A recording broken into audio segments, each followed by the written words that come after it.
نحمده ونصلي ونسلم على رسوله الكريم اما بعد فاعوذ بالله من الشیطان الرجیم بسم اللہ الرحمن الرحیم اقترب للناس حسابهم سورۃ الانبیاء۔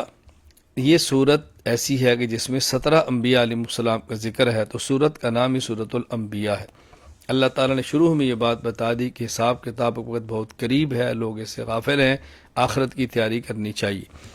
لاہیتاً قلوبہم اسر النجوى الذین ظلموا هل هذا الا بشر مثلکم، یہ لوگ غفلت کے اندر ہیں اور انبیاء کی دعوت کو رد کرتے ہیں، اور کیا کہتے ہیں، دیکھو تم تو ہم جیسے بشر ہو، کیا تم جادو کو لے کر آئے ہو؟ الیاذ باللہ۔ بتایا گیا کہ نہیں بات سمجھو، وہی بشر پر ہی آتی ہے، بشری کو اللہ نبی بنا کر بھیجتے ہیں۔ ظاہر ہے جو بشریت کے تقاضے نہیں سمجھتا وہ بشریت کو سمجھائے گا کیسے؟ تو یہاں مشرکین کو بات سمجھائی ہے۔ فَاسْأَلُوا أَهْلَ الذِّكْرِ إِن كُنتُمْ لَا تَعْلَمُونَ، اگر تمہارے پاس کسی مسئلے کا علم نہیں ہے تو جس کے پاس علم ہے تم اس سے پوچھو۔ دلیل کا مطالبہ ضروری نہیں، یہ بات یاد رکھنا ہے، بے دلیل بات کو ماننا گمراہی ہے، اور با دلیل بات کو بلا مطالبہ دلیل ماننا یہ تقلید ہے جس کا شریعت کے اندر ثبوت موجود ہے۔ لَوْ كَانَ فِيهِمَا آلِهَةٌ إِلَّا اللَّهُ لَفَسَدَتَا، مشرکین کئی خداؤں کی عبادت کرتے، کئی بتوں کو خدا بنا رکھا تھا۔ اللہ تعالیٰ فرماتے ہیں اگر اللہ کے علاوہ اور خدا ہوں تو زمین میں فساد پھیل جائے۔ ایک خدا چاہے سورج نکلے، دوسرا چاہے نہ نکلے، ایک چاہے رات ہو، دوسرا چاہے دن ہو، تو فساد ہو جائے گا۔ ایک چاہے فلاں کو موت دے، دوسرا کہ جی نہیں دینی چاہیے۔ فرمایا دنیا میں فساد نہ ہونا اور نظام مسلسل صحیح طریقے پر چلنا اس بات کی دلیل ہے کہ اللہ کی ذات صرف ایک ہے۔ کل نفس ذائقۃ الموت ونبلوکم بالشر والخیر فتنہ والینا ترجعون، ہر انسان کو موت آنی ہے۔ تو مشرکین کہتے ہیں نبی ہے محمد جس نے نبوت کا دعویٰ کیا صلی اللہ علیہ وسلم پر موت آئی ہے، موت کے منتظر ہے، جب فوت ہو جائیں گے کون ہوگا دین کی دعوت دینے والا؟ اللہ فرماتے ہیں موت تو ہر کسی کو آنی ہے، موت تو ہر کسی کو آنی ہے۔ ہم تو دنیا میں آزمائش کر رہے ہیں، کسی خیر کے ساتھ اور شر کے ساتھ آزمائش ہو رہی ہے، اچھی چیزیں مل رہی ہیں، مزاج کے خلاف چیزیں بھی مل رہی ہیں، موت ہر کسی کو آنی ہے۔ اگر ان پر موت آئے گا تمہارے اوپر موت نہیں آنی، تو اس پر تمہیں خوش ہونے کی کیا ضرورت ہے؟ یہاں یہ بات اچھی طرح ذہن نشین فرما دیں، اہل سنت والجماعت کا اجماعی عقیدہ ہے کہ رسول اکرم صلی اللہ علیہ وسلم اور دیگر انبیاء علیہ السلام پر موت آئی ہے، لیکن وفات کے بعد اپنی قبور مبارکہ میں دنیاوی جسد اطہر کے ساتھ زندہ ہیں۔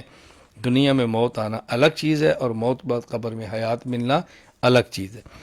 وَنَضَعُ الْمَوَازِينَ الْقِسْطَ لِيَوْمِ الْقِيَامَةِ فَلَا تُظْلَمُ نَفْسٌ شَيْئًا، قیامت کے دن اللہ انصاف کا ترازو قائم فرمائیں گے، کسی پر رتی برابر بھی زیادتی اور ظلم نہیں ہوگا۔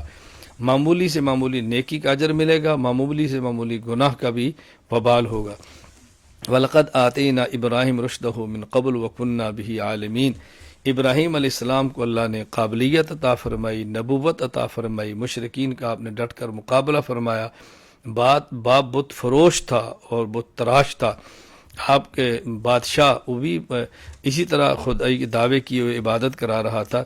حضرت ابراہیم علیہ السلام کی قوم ایک بار جب میلے پر گئی، آپ نے تنہائی دیکھی تو بتوں کو توڑ پھوڑ ڈالا، ٹکڑے کر دیے، اور بڑا جو بت تھا اس کے کندھے کے اوپر کلہاڑا رکھ دیا۔ جب یہ قوم واپس آئی تو ابراہیم سے پوچھا انت فعلت ھذا بآلہتنا ابراہیم آپ نے کیا ہے؟ آپ نے فرمایا بڑا ہے، اس سے پوچھو، یہ بڑا ہے، اس سے پوچھو، اس نے کیا ہوگا، تم بھی سمجھ تو سب کچھ کر سکتے ہیں تو پوچھو نا اس سے۔ تو جب وہ جواب کہاں سے دیتا، یہ سمجھانا مقصود تھا، قوم کو سنانا مقصود تھا، اور سچ بولا، یہ جھوٹ نہیں ہے۔ یہ بالکل ایسی ہے کہ جیسے ہم دنیا میں کسی کو کہتے ہیں بھئی یہ کام تو تم نے کیا نا، یعنی پتہ ہوتا نہیں کیا تو کہتے تم نے کیا، نہیں جی میں نے تو نہیں کیا۔ ابراہیم صلی اللہ علیہ وسلم نے فرمایا کہ اس بڑے نے کیا ہے، اب پوچھو۔ تو وہ سمجھتے تھے کہ ہمیں چپ کرانے کے لیے ابراہیم السلام نے طرز اختیار کیا ہے۔ اللہ اکبر۔ وداود و سلیمان، پھر ابراہیم السلام نے پوچھا کہ جب تم اس سے پوچھ بھی نہیں سکتے، جواب بھی نہیں دے سکتا، لعنت ہے، اف لکم، تف ہے تمہارے اوپر، تمہارے ان خداؤں پر جن کی تم عبادت کرتے ہو۔ وداود و سلیمان یحکمان فی الحرث اذ نفشت فی غنم القوم، یہ حضرت داؤد اور حضرت سلیمان علیہ السلام کے دور کا واقعہ ہے۔ ایک شخص بکریاں لے کر جا رہا تھا، دوسرے کھیت میں بکریاں چلی گئیں، بکریوں نے کھیت کو کھا لیا۔ حضرت داؤد کے پاس گئے تو آپ نے فیصلہ فرمایا کہ دیکھو جو کھیت کا اس کی کتنی قیمت ہے، بکریوں کی قیمت کتنی ہے، اتنی قیمت کے بدلے میں بکریاں کھیت والے کو دے دو۔ حضرت سلیمان کے پاس گئے تو آپ نے فرمایا نہیں، ایسا کر لو کہ جس کا کھیت تھا اس کو بکریاں دے دو، بکری والوں کو کھیت دے دو، بکریوں والا کھیت سے فائدہ اٹھائے، کھیت والا بکریاں چراتا رہے۔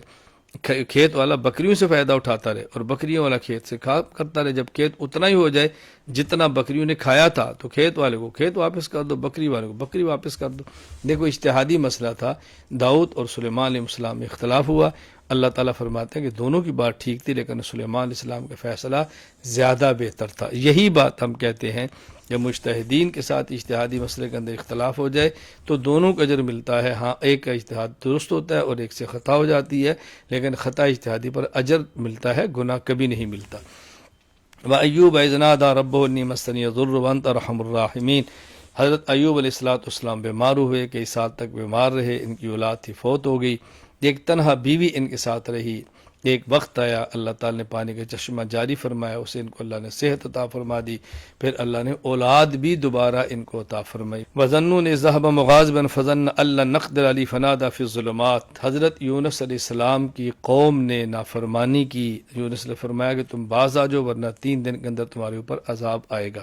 یہ کہہ کہ یونس علیہ السلام چلے گئے، ان کا خیال تھا قوم باز نہیں آئے گی تو عذاب آ جائے گا۔ قوم نے توبہ کر لی، اللہ نے توبہ قبول فرما لی۔ یونس علیہ السلام چونکہ بغیر وحی کے اپنے اجتہاد سے تشریف لے گئے تھے اور آگے کشتی کے اندر بیٹھے، وہاں اس کشتی میں بھنور پہ اندر پھنس گئی۔ کشتی والے نے کہا بھی کوئی بندہ ہماری کشتی کے اندر ہے جو دوڑا ہوا ہے، انہیں فرمایا تو میں ہوں۔ ان کو سمندر میں دریا میں پھینکا گیا، مچھلی کے پیٹ میں چلے گئے، 40 دن تک وہاں ٹھہرے، لا الہ الا انت سبحانک انی کنت من الظالمین کا ورد فرماتے رہے۔ اللہ نے امتحان لیا، ان کو زندہ رکھا۔ 40 دن بعد مچھلی ان کو باہر پھینک دیا، کدو کی بیل لگی، بکری کا دودھ پیا، اللہ نے صحت عطا فرمائی۔ تو یہاں حضرت یونس علیہ السلام کے امتحان کا ذکر کیا ہے، فظن اللہ نقدر علی فنادى فی الظلمات۔ یونس علیہ السلام کا گمان یہی تھا کہ اللہ تعالیٰ میرے اوپر مشقت نہیں کریں گے، مجھے تکلیف کے اندر مبتلا نہیں کریں گے، لیکن امتحان آ گیا یونس علیہ السلام پر، امتحان کے اندر وہ کامیاب ہوئے۔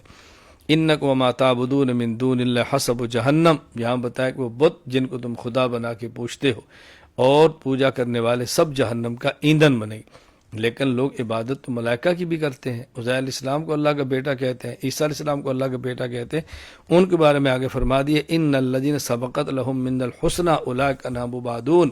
یہ جو اللہ کے نیک بندے تھے، حضرت مریم ہیں، حضرت عیسیٰ ہیں تو عزیر ہیں، یہ جہنم میں نہیں جائیں گے۔ اس سے مراد وہ لوگ ہیں جنہیں اپنی عبادت خود کرائی اور اپنی عبادت پر خوش ہوئے، یا پتھر کے بنے ہوئے بت ہیں جن کی پوجا کرتے ہیں۔ اللہ تعالیٰ حجت کو تمام کرنے کے لیے ان کے سامنے ان خداؤں کو بھی جہنم میں ڈال دیں گے تاکہ مزید ان کی رسوائی ہو کہ جن کی ہم پوجا کرتے ہیں آج وہ بھی جہنم میں جل رہے ہیں، تو ہماری مدد کیا کریں گے؟ فما ارسلناک الا رحمت للعالمین، رسول اکرم صلی اللہ علیہ وسلم انسان، جنات، جمادات، حیوانات تمام کے نبی ہیں، جس طرح اللہ رب العالمین ہے، حضور اکرم صلی اللہ علیہ وسلم رحمت للعالمین ہے۔ سورۃ الحج، اس صورت میں حج کے ارکان کو بیان کیا، کچھ مسائل کو بیان کیا۔ صورت کا نام ہی سورۃ الحج ہے۔ یا ایھا الناس اتقوا ربکم ان زلزلۃ الساعۃ شیء عظیم، شروع میں قیامت کی ہولناکی کو بیان کیا۔ اتنا عبرتناک و دردناک منظر ہوگا، عورت اپنے حمل کو گرا دے گی، اللہ اکبر، حمل تک گرا دے گی۔ دودھ پلانے والی عورتیں اپنے بچوں کو دودھ پلانا بھول جائیں گی، اس قدر ہولناک منظر ہوگا، اور یوں ہوگا جیسے نشے کی حالت میں کوئی آدمی حیران اور پریشان پھر رہا ہو۔ یا ایھا الناس ان کنتم فی ریب من البعث فانا خلقناکم من تراب، اللہ تعالیٰ فرماتا ہے تمہیں شک ہے اللہ قیامت کے دن کیسے اٹھائیں گے؟ اللہ نے کہا تمہیں منی کے قطرے سے پیدا کیا، پھر تمہیں لوتھڑا بنایا، پھر تمہیں اس کے بعد ہڈیاں بنائیں، پھر اس کا جسم بنایا، اس کے اندر پھر خون روح ڈالی اور پھر تنگ راستے سے باہر نکالا۔ اللہ سارا کچھ کر سکتا ہے، کیا دوبارہ تمہیں پیدا نہیں کر سکتا؟ وَمِنَ النَّاسِ مَن يَعْبُدُ اللَّهَ عَلَىٰ حَرْفٍ، کچھ لوگ اللہ کی عبادت کرتے ہیں دنیاوی اغراض کو دیکھ کر، دنیاوی نفع ملا تو عبادت کر لی، نقصان ہوا تو چھوڑ دی۔ اللہ فرماتے ہیں ایسی عبادت کا کیا فائدہ، ایسی عبادت کا کیا فائدہ؟ آخرت تو ہر حال میں عبادت کرنی ہے، آخرت کی، خواہ نفع ہو، نقصان ہو، فائدہ ہو یا دنیاوی فائدہ نہ ہو، عبادات آخرت کے لیے ہوتی ہیں، دنیاوی اغراض کے لیے نہیں ہوتی۔ من کان یظن ان لن ینصرہ اللہ فی الدنیا والآخرہ فلیمدد بسبب الی السماء، بعض لوگ سمجھتے ہیں کہ اللہ اپنے رسول کی مدد نہ کرے، فرمایا پھر تم ایسا کرو، رسی لو، آسمان پہ چڑھ جاؤ اور وہی کے دروازے بند کر دو، کاٹ دو اللہ کی آنے والی مدد کو۔ تم نہیں کر سکتے تو پھر سمجھ لو اللہ کی مدد آنی آنی۔ اور بعض نے اس کا معنی یہ بھی بیان کیا ہے کہ تم رسی اپنے گلے میں لٹکاؤ، خودکشی کر کے مر جاؤ، چونکہ اللہ کی مدد تو آنی نہیں، تم نے حسد کو بغض کے اندر مرنا ہے تو مر جاؤ، خدا کی مدد آتی رہے گی۔ وَإِذْ بَوَّأْنَا لِإِبْرَاهِيمَ مَكَانَ الْبَيْتِ، ابراہیم علیہ السلام کو حکم ہوا کہ آپ پہاڑ پہ چڑھیں، آواز لگائیں، جن کے مقدر میں بیت اللہ میں حاضری ہے وہ ضرور آئیں گے، اللہ اکبر، وہ آئیں گے اور دور دراز سفر کر آئیں گے۔ پھر ابراہیم علیہ السلام کو حکم دیا گیا کہ دیکھو تعمیر آدم علیہ السلام کے دور میں تھی، بعد میں منہدم ہوگی۔ حضرت ابراہیم نے بتایا کہ یہ خانہ کعبہ کی تعمیر، یہ جگہ آپ دوبارہ تعمیر کرو۔ آپ نے انہی بنیادوں پر دوبارہ حضرت اسماعیل کو ساتھ لے کر کھڑا کیا، اور پھر اللہ تعالیٰ سے جس طرح اللہ نے فرمایا تھا کہ یہاں گھر بناؤ، کسی کو شریک نہ ٹھہراؤ، میرے گھر کو پاک کرو، کن کے لیے؟ جو طواف کریں، جو قیام کریں، جو رکوع کریں، جو سجدے کریں۔ ابراہیم علیہ السلام کو اب بانی خانہ کعبہ جو کہا جاتا ہے، اس کا معنی یہ ہے کہ جو منہدم تھا اس کو دوبارہ تعمیر کرنے والے ابراہیم علیہ السلام۔ وَيَذْكُرُ اسْمَ اللَّهِ فِي أَيَّامٍ مَّعْلُومَاتٍ عَلَىٰ مَا رَزَقَكُم مِّن بَهِيمَةِ الْأَنْعَامِ، اللہ تعالیٰ کا نام لو کن دنوں میں؟ 10، 11 اور 12، یہ 3 حج کے دن ہیں۔ ان 3 دنوں میں قربانی ہے، ان 3 دنوں میں اذکار ہیں، ان کا بطور خاص یہاں پہ ذکر کیا۔ لَن يَنَالَ اللَّهَ لُحُومُهَا وَلَا دِمَاؤُهَا وَلَٰكِنْ يَنَالُهُ التَّقْوَىٰ مِنكُمْ، یہ بتایا کہ قربانی کا مقصد اللہ کی رضا ہے، اللہ کے نام پہ جانور کو ذبح کرنا ہے، گوشت مقصود نہیں ہے۔ اگر کوئی شخص جانور کو ذبح کر دے اللہ کے نام پر اور گوشت کی ایک بوٹی بھی کسی کو نہ دے، قربانی میں فرق نہیں آئے گا۔ ہاں گوشت خرچ کرنے کا جو ثواب ہوتا تھا وہ اس کو نہیں ملے گا، لیکن قربانی ادا ہو جائے گی۔ اب یہ جو لوگ کہتے ہیں جی قربانی کی بجائے اس کا صدقہ کر دو، ہسپتال بنا دو اور یتیم خانہ بنا دو، اسکول بنا دو، سب لغو اور بیہودہ باتیں ہیں۔ قربانی سے مقصود یہ نہیں ہے۔ قربانی سے مقصود کیا ہے؟ اللہ کے نام پہ جانور کو ذبح کرنا۔ باقی چیزوں کے لیے زکوٰۃ کا نظام ہے اور عشر کا نظام ہے، یتیموں کا نظام مستقل شریعت میں ایک موجود ہے۔ اس کا تعلق صرف اللہ کی خاطر جانور کو ذبح کرنا، اللہ کی رضا کے لیے۔ اذن للذین یقاتلون بانہم ظلموا، رسول اللہ صلی اللہ علیہ وسلم مکہ مکرمہ سے مدینہ منورہ تشریف لائے، اجازت جہاد کے لیے سب سے پہلی آیت یہ ہے، اور سب سے پہلے مارکہ غزوہ بدر ہے۔ الذین ان مکناہم فی الارض اقاموا الصلاۃ وآتوا الزکاۃ وامروا بالمعروف ونہوا عن المنکر۔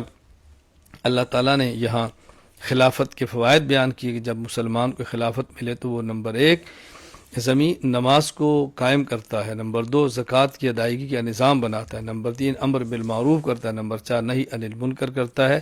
یہ اسلامی حکومت کے بنیادی مقاصد ہیں۔ وما ارسلنا من قبلک من رسول ولا نبی الا اذا تمنى القى الشیطان فی امنیتی فینسخ اللہ ما یلقی الشیطان۔ یہاں پر بتایا کہ جب اللہ کسی نبی اور رسول پر وحی بھیجتے ہیں تو شیطان دوسرے لوگوں کے دلوں میں خیالات اور وسوسے ڈالتا ہے، شبہات ڈالتا ہے۔ اللہ تعالیٰ ان شبہات کو ختم فرما دیتے ہیں، جوابات کو دیتے ہیں، ایمان والوں کو دن مستحکم فرما دیتے ہیں۔ اس کے باوجود بھی بعض کفار و شبہات پہ ڈٹے رہتے ہیں اور ایمان نہیں لاتے، ان کا قصور ہے، وگرنہ اللہ تعالیٰ اشکوں کو شبہات کو ختم فرما دیتے ہیں۔ یا ایھا الناس ضرب مثل فاستمعوا لہ، یہاں بتایا کہ لوگوں یہ اعلان سن لو کہ جن کو تم خدا کے علاوہ خدا مانتے ہو یہ اتنی طاقت بھی نہیں رکھتے کہ سارے مل کر ایک مکھی کو پیدا کر سکے، تمہیں نفع تمہیں نقصان کیا دیں گے؟ نفع نقصان کا مالک صرف اللہ ہے۔ وما جعل علیکم فی الدین من حرج، اللہ تعالیٰ نے دین میں تنگی نہیں رکھی، اللہ نے دین میں تنگی اور حرج نہیں رکھا۔ یہ بات ذہن نشین فرما لیں، احکام شریعت ناممکن نہیں، ہاں البتہ مشکل ضرور ہے، ورنہ مکلفی بندے کیوں بنایا جائے، جنت اور جہنم کا فیصلہ کیوں ہو؟ دو باتیں الگ ہیں۔ ایک ہے کہ شریعت ایسا حکم دے جو بندے کے اختیار میں نہ ہو، ایسا نہیں ہوتا۔ ہاں کچھ نہ کچھ تکلیف ہوتی ہے، تبھی تو اجر ملنا ہے۔ لِيَكُونَ الرَّسُولُ شَهِيدًا عَلَيْكُمْ وَتَكُونُوا شُهَدَاءَ عَلَى النَّاسِ، قیامت کے دن انبیاء علیہ السلام جو گزشتہ گزرے ہیں وہ اپنی امتوں پر گواہی دیں گے، ہم نے احکامات پہنچا دیے تھے، اور وہ امتیں انکار کریں گی، اس وقت امت محمدیہ گواہی دے گی کہ یا اللہ یہ نبی ٹھیک کہتے ہیں، ہمارے پاس قرآن آیا ہے، ہمارے پاس ہمارے نبی کا فرمان آیا ہے، ہمارے نبی حضرت محمد صلی اللہ علیہ وسلم نے بتایا ہے، گزشتہ انبیاء نے دعوت دی تھی اور حق ادا کیا تھا، ان کی امتیں جھوٹ بولتی ہیں۔ آخر میں فرمایا کہ نماز کی پابندی کرو، زکوٰۃ ادا کرو، اللہ کے دین کو مضبوطی سے تھامے رہو، اسی کے اندر انسان کی کامیابی اور نجات ہے۔ وآخر دعوانا ان الحمد للہ رب العالمین۔